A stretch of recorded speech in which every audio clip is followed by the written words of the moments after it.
এই পাঠের শেষে আপনি নতুন কোরিয়ান অক্ষর পড়বেন। মনে রাখতে হবে না। চলুন শুরু করি। হাঙ্গুলের গোপনীয়তা মনে রাখুন, প্রতিটি অক্ষর আপনার মুখের আকৃতির মতো যখন আপনি এটি বলেন। এটি হল অক্ষর। 미음, এটি মেয়ের মতো শোনায়। স্থান হল দুই ঠোঁট, নাসিক।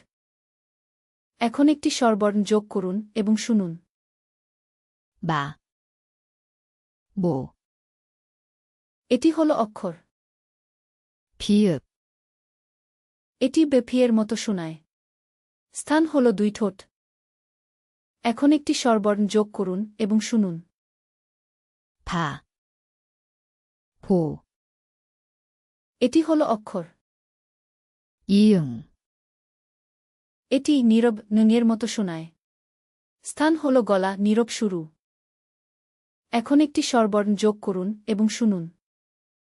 아, 오, একটি ব্যঞ্জনবর্ণ এবং একটি স্বরবর্ণ একত্রিত করুন এবং আপনি একটি সিলেবল পাবেন। যেমন বিল্ডিং ব্লক। 마,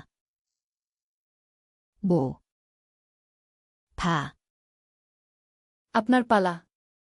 এগুলো জোরে পড়ুন। প্রয়োজন হলে বিরতি নিন।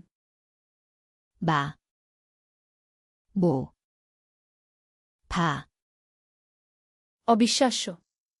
আপনি মাত্র 3টি ব্যঞ্জনবর্ণ শিখলেন। আপনি ইতিমধ্যেই গতকালের চেয়ে বেশি কোরিয়ান পড়তে পারেন। এখন এটি নিশ্চিত করুন। যান korean.wesum.com-এ। বিনামূল্যে অনুশীলন, কোনো সাইন আপ নেই। লিঙ্কটি নিচে।